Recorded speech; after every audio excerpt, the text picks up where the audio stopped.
the programming is not our fault, but it does become our responsibility. When it's ready, if there's anything that does need to come up, the more that we do the work from what we do know that we want to work on or need to work on, those things will just surface when they're ready. That is exactly the way that our programming gets in touch with us. It keeps putting us in the same outcomes over and over and over again. It's to show us, it's to keep giving us opportunity after opportunity after opportunity to change, to do it differently.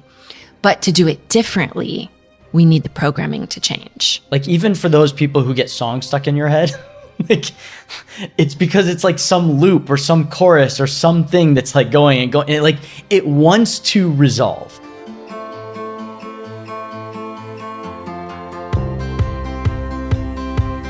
Welcome back to the Mind Change Podcast. If you are just joining us, please make sure you are subscribed, download this, share it with others.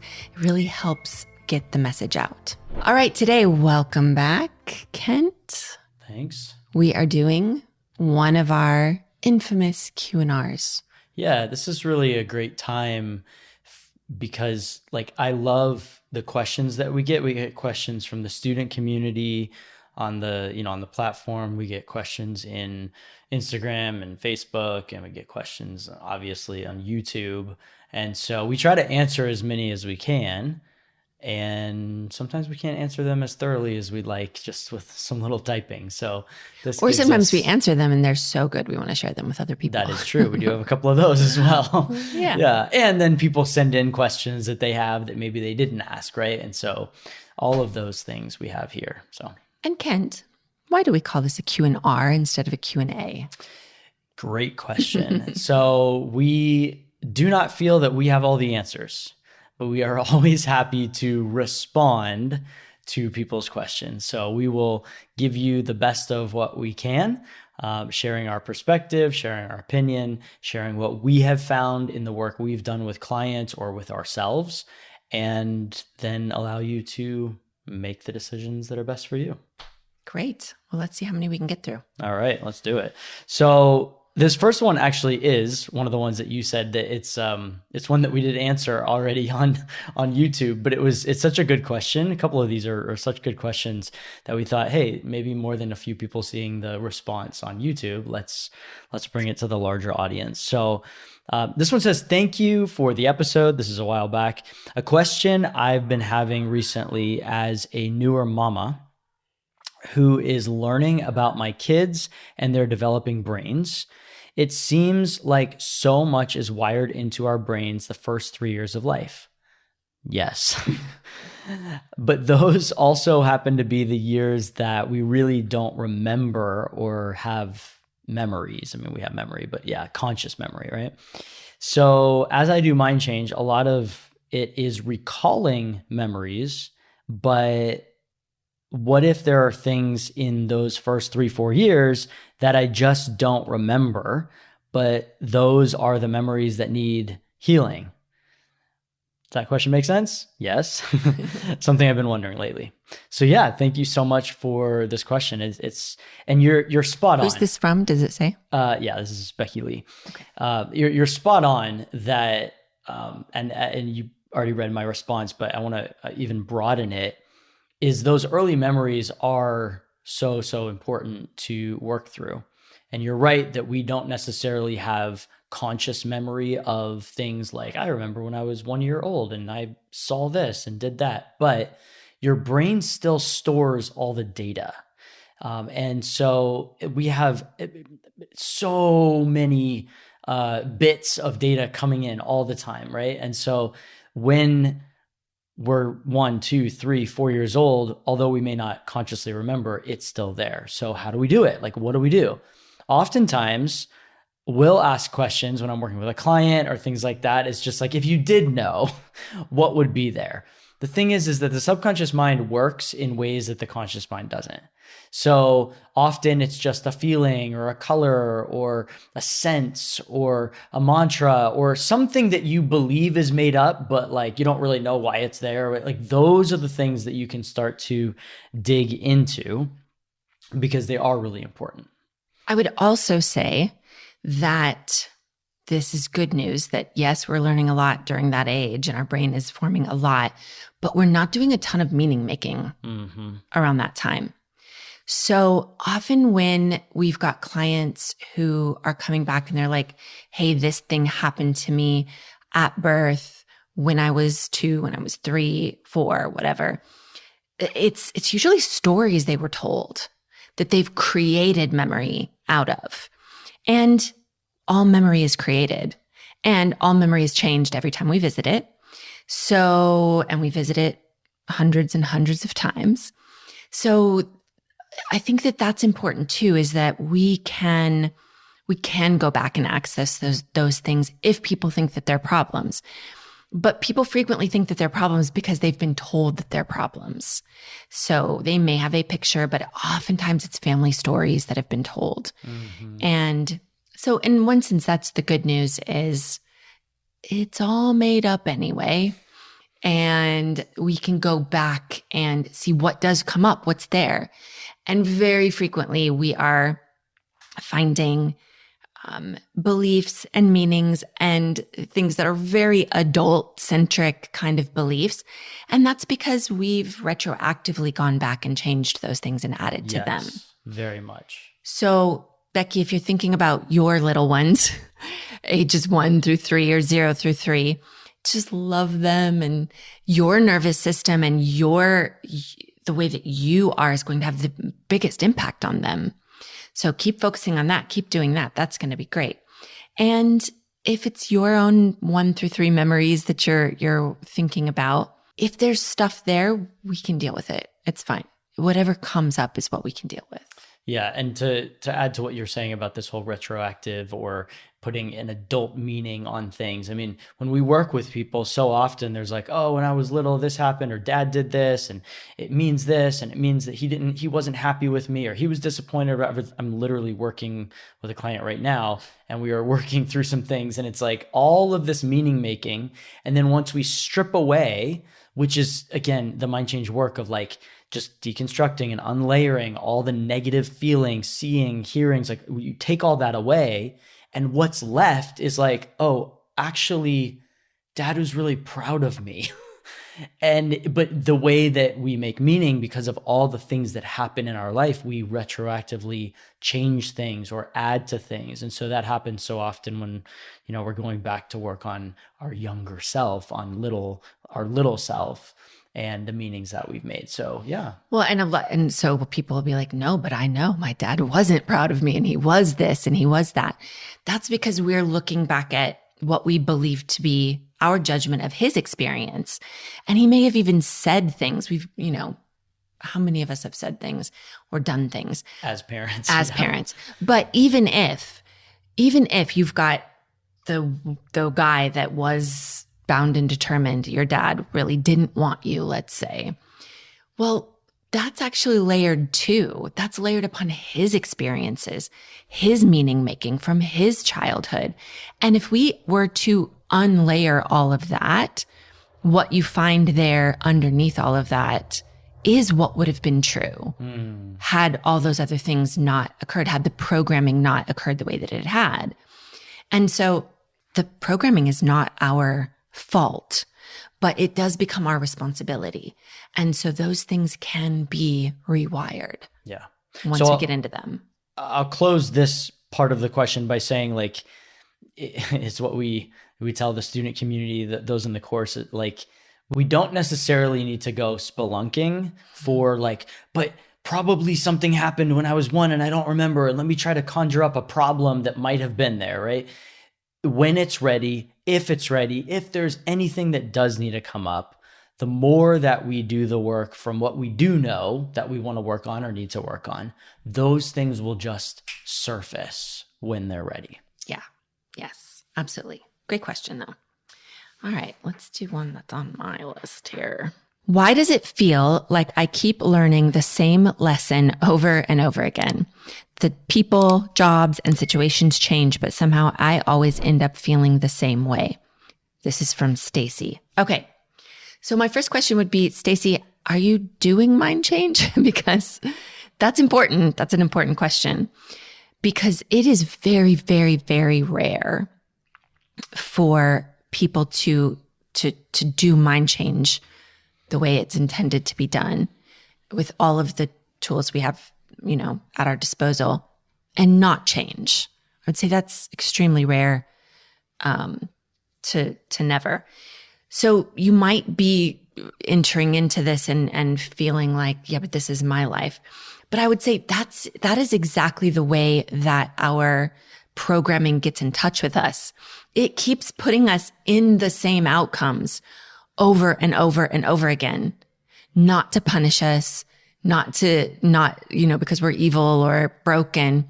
It's to show us, it's to keep giving us opportunity after opportunity after opportunity to change, to do it differently.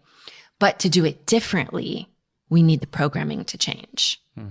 So yeah, and I'll add to that just by saying, like, what Heather's saying about this whole, like, it's coming up again and again. Your subconscious, your mind, your body, like, there's something in us that wants resolve always. Like, even for those people who get songs stuck in your head, like, it's because it's like some loop or some chorus or something that's like going and going, and like it wants to resolve. So when we're talking about traumas or problems or issues or things that keep getting into or the same problem, like, there's something from the past that wants to resolve, and it's showing up as often people are like, it's the same problem, I look at it as it's the same growth opportunity. It's the same opportunity to resolve what needed to resolve 20 years ago. And now here's another opportunity to step into that, recognize the patterns, where it's coming from, and then do the deeper subconscious work. Yes. And I would say, Stacey, if you are one of the people who has, started doing mind change, and you see this happening, that's usually layers. And generally you're going to see things change. You will see if you're accurately using the mind change tools, things will change, people will change, you will change. Now, the thing might keep coming up. Let's just say you're dealing with something like not good enough and it keeps showing up. Well, not good enough is often a core belief and it has a lot of attached things. So the reason that keeps coming up is because it keeps coming up and showing you the places that's still held as a resource. Mm. It's just asking you to continue to change those things. If something's coming up, let's say it's a memory, a very specific memory, a core belief is a memory as well, but let's say it's an event that happened and we're calling that the memory. And that keeps coming up. There's often, this gets a little bit deeper into like, take the course, figure this out. It's very difficult to explain all of this on a podcast episode or, on a YouTube video, but there's more pieces of it. We call them submodalities. There's more pieces of it that are relevant. So it could be something that's being seen, felt, heard, known. There's some relevant piece that you're not getting yet. And there's likely a meaning attached to that. And so it keeps coming up and re-presenting because there is more to it that needs to be worked through. Yeah. And often I think that can be a gift sometimes. Like if it's the same thing and I keep working on it, but I'm like hitting these really deep layers or these really deep beliefs that keep coming up contained in this one particular memory. Thank you.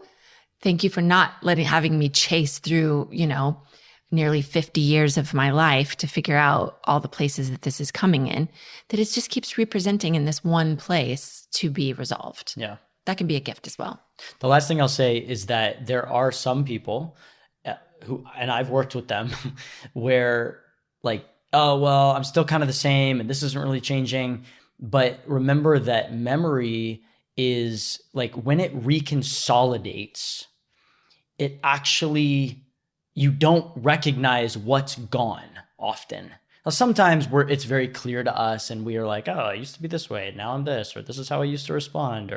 But often for some people, they do what we call, it's an apex effect. So like the memory, the neural pathways, the emotions attached, all the meanings and all of that have changed so significantly that when something pops up that usually would be like problematic or an issue, they don't even recognize it. And so they don't actually see or know their own change because it's like normal to them now.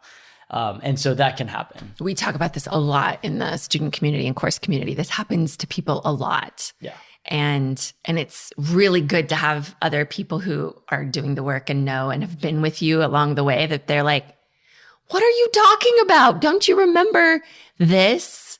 And people will be like, oh my, I totally did not remember that. This huge thing that used to affect them. Right. I know for people who aren't deep in the work, they think that that's not possible, but it happens all the time. Yeah. So great question. Okay, let's go to the next one. This is another one from YouTube that I get to answer, and like I super appreciate his reply back, and then we replied a few times and all of that. But I thought it would be really helpful for our audience in general, because we have, not everyone does this, but there's like a subset of people, maybe Heather included when she started this work, but who take mind change and do what I'm about to read. So we'll get into it. It's really good. Justin says, I've been doing mind change for about 30 to 60 minutes a day, about 5 times a week for the past couple of months. I have really been trying to address my anxiety and fatigue and limiting thoughts behind it. Just going to stop there. Pause. My anxiety, fatigue. Again, we always say, like, did you buy it somewhere? Or you like, did you rent this fatigue? Like, how did you get this? Like, it's not yours. It's just something that's being produced. Okay. Yeah. So that's really important. If you haven't caught that, if you've got something you're trying to get rid of, quit claiming it, quit calling it my. So it would be the anxiety, what else did he say? Fatigue. Eliminate. Yeah. Or even the anxiety that I'm doing or used to do, the fatigue that I have or used to have, kind of thing. Yeah. But whenever you claim something, the brain figures out a way to keep it. Yeah. And it'll like keep finding ways to find new ways to do it. Yes. So, okay. So then trying to address the anxiety, fatigue, and the limiting thoughts behind it. For instance, I'm not good enough. Staying sick keeps me safe. I don't deserve to get better, which, by the way, like, so good that you're recognizing those are the mantras that happen. So those are what we would call secondary gains. Yep. Those are good. Then he says, I can often feel some shifts happening during my self-work. Great job. However, outside of those self-work slots, I've noticed, again, my anxiety, my fatigue, brain fog, all of that getting worse. Are these symptoms a sign that there are deeper things that I need to process? Or do they mean that I need to take a break, rest, and focus on my GPS, safe haven, etc.? I feel that I'm pretty good at identifying and addressing what's going on in my mind, so I'm just not sure what to do. The answers to the question is yes and yes. Again, like, part of my answer back was like, sounds like you already know what to do, like take a break, But the reason I said that Heather did this is at the beginning of this work, she's like, okay, I got all of this stuff I'm going to work on. I'm going to like plow through it and go there. And clearly, Justin, you are someone who like gives all that you have to whatever you do. And that's anxiety and brain fog and fatigue. Good job. The way we do one thing is the way we do most things. But it's good. Like, that's a really good thing to like, okay, I'm going to go all in. Often though, it's important to recognize, how am I going all in and what am I going all in for and to? So yes, 100%. If someone's going after the problem, the issues, the symptoms, for like 30 to 60 minutes a day, 5 days a week, months at a time, basically you can often train your brain to look for the problems. Yeah. And so as you're working on things and you're like, things are feeling better, and this was a really good self-work session or whatever, then it's like the next day, what other problems can I find? Because I need to keep working on it, right? And so that can be a pattern loop that can happen. But then the other aspect of you're good at identifying these things, not good enough, staying sick keeps me safe. What Heather was saying is the secondary gains. I don't deserve to get better. These are really deep-rooted things that you absolutely can work on your own. And some people find just, boom, they can do it. And I would say a good portion of people, most people need some help when it comes to the deeper stuff, because if it was just easy to pull out, then we'd all be doing that, right? Like, oh, I don't want to feel that anymore. Okay, done. So sometimes that's when some extra outside help can come into play. Yes. It never ceases to amaze me, the amount of feedback that we get. We get letters and emails and stuff about people who read the book and changed incredible things, diseases, and, turned things around. So great. That's amazing. I'd say far more people need a little bit of help. Because these are subconscious programs and we don't have the kind of access to our subconscious mind that we think we do, or that we should, because we shouldn't have. It regulates our heartbeat, our digestion, the temperature. Don't get in there and fiddle around with things if you don't know what you're doing. Right. And often the language that we speak is so different. The conscious mind and the subconscious mind don't speak the same language. So Justin, just by hearing what this is saying, I would say, if not good enough is one of the drivers under there, and you're approaching this as a way of fixing yourself, find what's broken, fix it. Even if you may not be using that language, that would be anxiety producing. That would be, that's fatigue. That's exhausting. And your brain would get foggy to not allow you to keep doing that. The goal is to listen, to make friends, to connect, to find your ways into those things. Yeah. And so sometimes it's the approach. My guess is the same approach that got you possibly sick. It sounds like you might be doing some sickness there, or anxious in the first place, is the same way you're trying to use mind change, do mind change, which, yes, that's normal. That's so normal. So we almost have to have someone from the outside that sees the way we're doing that to help us do something different. Yeah. And that makes all the difference. And I would say the only other thing I'd add to that is it's not that we always need outside help for the deeper stuff forever. But there is a way that we train our brain to let go of deeper things. So at the beginning, when someone's starting mind change, it's like, start with the easy things, not like, this is the thing that's plagued me my whole life, or this is the most traumatic thing in my, start with something really simple, recognize memory is changeable, recognize emotions are changeable, the way I feel is all of that is malleable. And when we dig in and do the work and interrupt and do all the things that we talk about in mind change, and your brain starts to catch on to that, you can start to do deeper and deeper and deeper work. So the reason I say that is often we need some training on how to make sure we're implementing mind change and all the tools that we give in the correct manner. Yes, which is why we created the courses. Right. And why we have the Self-Empowered Retreat is it is not to sell more things. It's not to hide things from people. That course is how many hours? Just even it's like 18 module hours 1 of content. Yeah. It's like so much content. And then we, did a module 2 on top of that. And that is getting into the nitty-gritty of like why we do these things and how and everything behind it. So our goal is to give people the tools for little to nothing. But, some people, it's going to take a little bit more to get in there, and they need a little bit more explanation with how to work the tools. So that's what the courses are for. That's what the course community is for. It's so valuable hearing other students' journeys and what they've gone through and how they're doing things. And then, oh my gosh, we could spend an entire one of these episodes reading the responses of people who just came back from we just ended a Self-Empowered Retreat not that long ago.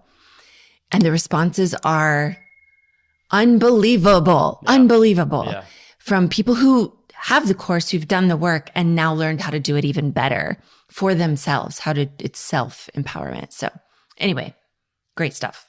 There's more help if people need it. Yeah, there's actually a kind of a cool story of a guy who came to the retreat, and he's actually been like following Mind Change for many years. He got the course like a long time ago, well before we added 2 included sessions. Like the course now includes 2 sessions, 2 private sessions with a practitioner. And he had gone through the course and gotten some changes and done some things, and then got in later and did some sessions, and it was like, oh, things are unraveling, and retraining how I'm doing Mind Change was really important. And then he came to the retreat, and it was like, oh, now you're like, so yeah, it's really just neat to see people's their own evolution of how they're understanding the tools, how they're understanding what can change, and then moving forward. So Yes, yeah, absolutely. okay. Okay, next question. I've spent so much of my life dealing with stress, anxiety, and drama that when things are actually calm, I feel restless. Sometimes I even create problems where there aren't any. Why would someone do that? This is Renee. Yes. Why would someone do that? Because, thank you for sharing, by the way, and you are not alone, and this is normal. And the thing is that we seek, as humans, as a biological being, we seek homeostasis. So homeostasis is sort of our norm. If you grew up in chaos, in drama, in stress, anxiety, then your default is set to those things. And as you become an adult and as you get into your life, you might start to realize, I don't really love this. And you meet other people who don't live off of that default. And you're like, wait, what's up? Is that possible? I'd like to do that. And so that's what's happening is your body, even though you're like, I want to change, I want to do it differently, you're trying to seek homeostasis.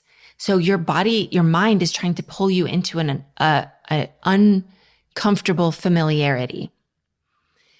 And it's uncomfortable, but it's familiar. And it would rather do familiar, even if it's really uncomfortable, than unfamiliar, unknown, because that's actually really, really scary. So how brilliant that you see that you actually create problems where there aren't any, because you're trying to stay in homeostasis. You're trying to bring yourself back to the default setting, even if it feels yucky. The good news is Mind Change deals with the default setting. So what we do is we go back and rewire those initial experiences. We allow, and the extra good news is your body really and your mind want the default setting to be calm, to be peace. And so that's what you came into the world wired to do. So wiring it back to that isn't as difficult as a lot of people think, but it does need to be wired differently. Otherwise, you're going to try to put a bunch of peaceful, calm habits on top of a nervous system, of a body that's wired subconsciously to do it the other way. You're just fighting your system. So you really do need the rewiring to happen. Yeah. And just so that our audience knows, when Heather says the default, that means like what your body got trained, what your mind got trained to feel, do, think, like almost like in response to day-to-day life. Yeah, it doesn't mean that you're inherently that anxiety, whatever. It means that it's just become the norm. It's what you're attuned to most because of your experiences. So in Mind Change, you can retune, we can reattune, whatever.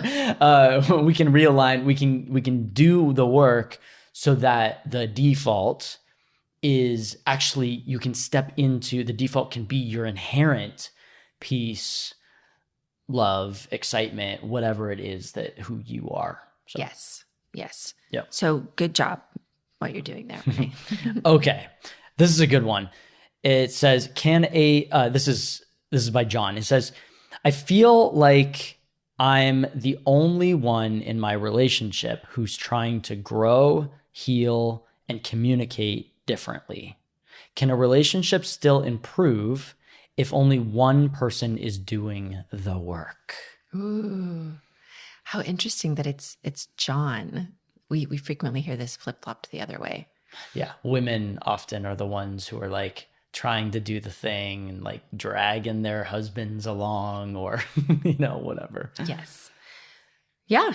So what's your answer to Yeah, that? so I would say that often there is one person in the relationship that's kind of we're always doing that, right? Like we're either one step ahead or like going forward or whatever it is. And the whole idea of relationships, in my opinion, is to help spur each other on, to help like, okay, we're in this together. Like, oh, you're up there. What's that like? Great. I'm going to join you. And then I'm going to go forward. And it's like, hey, come up here to this new place that I found, right? That's the idea of relationship growth. But then there can be stagnancy in a relationship. And so what do you do? What I have found personally, speaking from my wife's perspective. Oh, you're going to speak from my perspective. Okay. Let's hear that. I'll just say when one person does the work, it does affect the other person. Yeah. Meaning she started all of this and dove in and, I was resistant, yes, to some of this work and like, what is this voodoo you're doing? And until like I learned the science behind all of it. But I also was resistant, not because of the material, but because what it meant to let go of what I thought was me. Mm. And letting go of what I thought was me was very threatening. It would change my identity. It would change the dynamic in the relationship. It would change really what we talked about on the last question of like, what's familiar? And so I was very resistant to it until it was so clear in my own life that there were so many issues and problems and whatever that I was like, something's got to give. And I'm the one that's not budging. I'm the one. And it took a while for me to recognize like, oh, the one constant here is me. But what I will say is that what Heather was able to do as that person in the relationship is she left so much room and open doors for me when I was ready. And that was really big for me because it wasn't just consistent ultimatums or whatever else. It was like, hey, I want this for us. And that allowed me some freedom to explore and then dive in. So do I believe that a relationship can still improve when only one person does the work?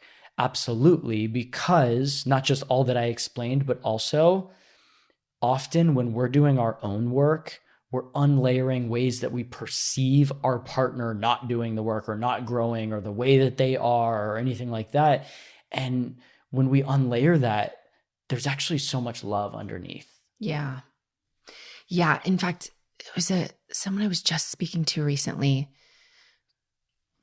brought this forth about continuing to do the work on themselves so that they could clearly see like through the muddied waters of like what was theirs. So I'd say regardless of the outcome in a relationship, and I'm assuming we're talking about a marriage here or a partnership in that way, but if where you get to is, I want to be with this person, this is great. A lot of what's been happening in our relationship is my contribution and I'm changing that. And even if they don't change, I would say it's really difficult if someone does so much work and they change themselves because it's really not the person you married. And that's going to call something out in them. And sometimes they will adjust and change and without even without doing any work, they'll just do that. And sometimes they don't. And they double down on certain things.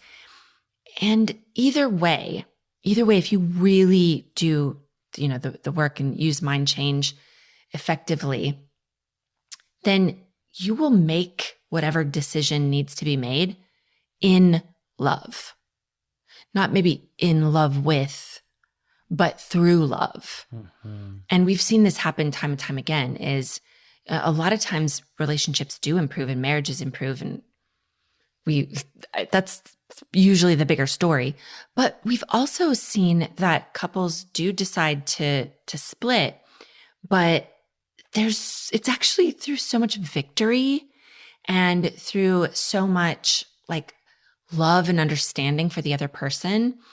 And I've just witnessed that be actually such a more healthy dynamic than I've ever seen it in any other frame. So yeah, I think it's so worth it. It's so worth doing the work. Yeah. And I will say again, I honor you, John, for Oh, John, did I say Justin? I don't remember. Oh. But I honor you, John, for being someone who's like, okay, I'm going to step up. And this is probably my own reticular activating system. But like when I notice, and we have some guys in the student community who like their wives weren't involved and they just stepped up and they were like, hey, I want to do this for me. I want to grow. I want to go after things. And like I said, usually it's the women that are unfortunately leading the way in that because they're more open and more, just often. But I love when there's a man that's like, okay, I'm taking charge here of my life. I want to grow. And we've actually seen many wives then recognize, not because the husband's like, come on, you got to do this, but like the changes that have happened in the men in that partnership. It's like, whoa, there's something here. Let me look at it for myself as well. Yeah. Yeah, it's been amazing. Great question. Okay, mine then. Next one. I've heard you talk about emotional drivers behind symptoms, but honestly, part of me feels guilty when I hear that. Are you saying that people create their own illness? Okay, this is, who's this? Sarah. Great question. One we get pretty frequently. The answer to that is no. We are not saying necessarily that you create your own illness. And yes, we're saying that you are more powerful than you know. The thing about when we're talking about the emotional drivers and the symptoms is it's the body speaking. It's the body reaching out. It's the language of the body. Is symptoms, illness, dis-ease, pain. That is some of the communication in the body. Now, it doesn't start like that. It's kind of like we very frequently make the connection that the body is similar to a toddler in that it often speaks very quietly at first, very, even through non-words, right? And if we're attuned to listening to a toddler's needs, we hardly ever get to the throwing a fit stage. But we've not been taught the language of the body. And so very frequently, the body needs to get to the throwing a fit stage to get people to listen. So illness isn't anybody's fault, but it is calling us 9 times out of 10. It's calling us into a conversation, into a deeper conversation. So it's rarely our fault what has happened to us and where we've gotten. But once we're adults, it is our responsibility. Yeah. So we like to take fault out of the vocabulary and just make it about responsibility. And it's about communication. So I am so grateful for my body continuing to reach out to me, quite strongly speaking. I think my body takes on a lot of characteristics like me. It's very direct. It's going to tell the truth. It's going to tell it loudly. It's going to tell it very, rawr. And it did. And I'm so grateful that it did, because not only did I learn to listen and it resolved, so I no longer do all of those myriad of diseases, but it invited me into a conversation that I didn't know I needed to have. Like, it invited me into a deeper participation with all parts of myself and got me into my gut and into my body and into my intuition, into my feelings, into my femininity. Like, it was the gateway to an entire different conversation that I didn't know needed to be had. So, no, we're not saying that people's diseases are their fault, but I will say it is an invitation and it is communication. Yeah. So hopefully that helps Sarah start the conversation. One thing I'll just add to that is you said your body spoke very much like who you are, right? Very direct, very loud, and for those of you who don't know my wife personally, which is probably most of our audience, she also is like, because she's so direct and so like, this is what I feel and this is what it is and all of that. When she did this work, things also shifted really quick, because she's not the kind of person who's like, oh, I'm lingering on what do I think and what do I feel? And then her body speaks up with like, maybe it's this pain, maybe it's that problem, maybe it'll go away, maybe it won't. Like, it was very direct. And it went out the same way. Like, oh, okay, we're done. Thanks. Yeah. Versus like, well, are we really done? Is it really like, but everyone's a little bit different. So your body is going to speak up a little differently. And so like, understand that your body is part of you. And so it is going to respond to life a little bit like you are. Yeah, like it's been trained to. For sure. Yeah. So, but it can be really fast. So I think we have time for like one more. Yeah. Okay, let's do this one. So I've noticed that when you talk about conditions like migraines, autoimmune disease, or anxiety, you give several possible emotional drivers. If two people have the exact same diagnosis, shouldn't the cause be the same? Ooh, that's a good one. That is a good one. Who's that one from? Oh, that is from, let's see, Cherie. All right. You want me to answer that? Or you want to go for it. Okay, I love that question, actually. Okay, because two people can grow up in the same exact environment and have radically different responses to it. Like our kids. Like us in our families. Like, you don't do it just like your sister. I don't do it just like my brother, right? Like, but we did grow up in the same, in the same home. But then again, did we? Like, we were treated differently because, all sorts of different reasons. So the emotional drivers are generalized conversations. It's like, because we look at a lot of the metaphysical stuff. If you have issues in your back, we're probably going to be talking about support, money, sex, something around those. It's like there's general ideas of what the body is saying. Certain topics are held in certain parts of our body. But let's say that you've got someone, let's say someone's doing, the same diagnosis. Let's say someone is doing shoulder pain, okay? You and I are both doing shoulder pain, but you and I are really different people. So we might have grown up, in similar environments. We didn't. We grew up in really different environments, but we're both doing the same thing. But it's going to be so shoulder pain is often carrying the weight of the world on our shoulders. What we, like our relationship with responsibility. So that's kind of the general conversation around shoulders. I like to, in the past, carry everybody's. And then I will also think into other people who I've now taken responsibility for, who don't even know, they might not even know me. And I'm doing all these things and I'm taking on all this responsibility.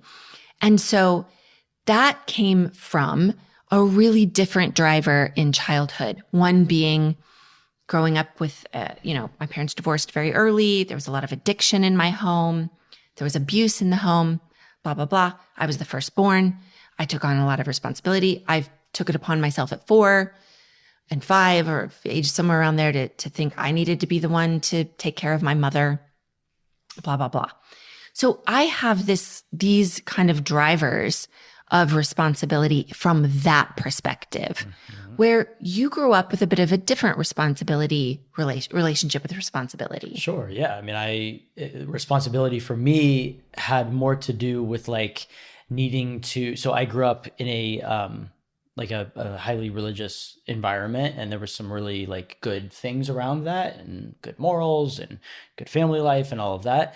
But also the way I perceived a lot of things was like, there's so much like chaos and badness in the world, and it's my responsibility to, like help make sure that evil gets, like away, and that I help people and save the world and all of this.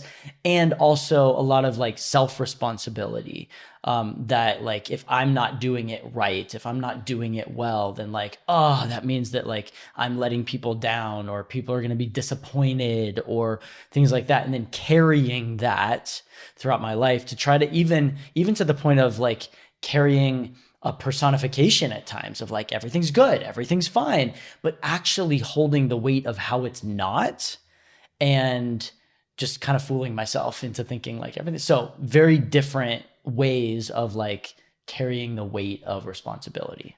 Yes. And that's how you can have the same diagnoses.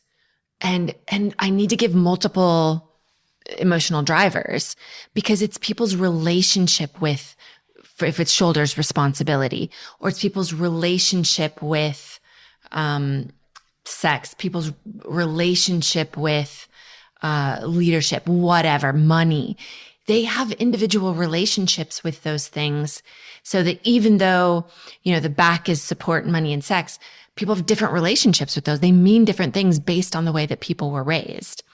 So I like to give some of the most common ones that we see, but coming from really different possible perspectives. Mm-hmm. And so when people are listening to the emotional drivers episodes, where I talk about them, I think it's important to realize that it isn't that you should have all of them, or even many of them. It could be one of them. One of them could be the thing that is the invitation of the conversation to have with you. It could be the one thing your body might be trying to communicate that's contributing to that particular symptom or illness or disease. Does that answer the question? If two people have the same diagnosis, shouldn't the cause be the same? Yeah, no. Not always. Not always. Yeah. And it's the same thing with, it doesn't just have to be a pain, right? It could be like, I like to give this example because I remember you and I working with two different clients. This is, oh goodness, how long ago? 8 years ago, maybe. We were around the same time working with two different clients that were doing insomnia. And your client was a lot more around like control and different things like that. My client was a lot more of like, there's some events that had happened in her life where she felt like people were out to get her, like something bad's going to happen. And something bad, some other bad things had happened. So we needed to clean that up for her, where you needed to clean up, I don't exactly remember, but a lot of just control things and like catastrophic thinking and like just other things. So same symptom. Yeah. But for very different reasons in one sense. Yes. And again, there's usually a general theme that we're going to fit that under. So like the general theme of insomnia is a hypervigilance, is it's conscious mind breaking through subconscious, or not sleeping's not safe for various reasons. Right. So sleeping's not safe. Yes. Over there for those reasons. Sleeping's not safe because it means you're, for the client I was working with, she was out of conscious control. So same kind of themes, but for really different reasons. Totally. So yeah, that's why some of the resources out there, when people have got them in their own hands, it can be a little tough because they can be like, oh, well, this says I have this thing because of this reason. And it's kind of like one thing. And then people, like, it doesn't resonate with them, or they try to make it fit.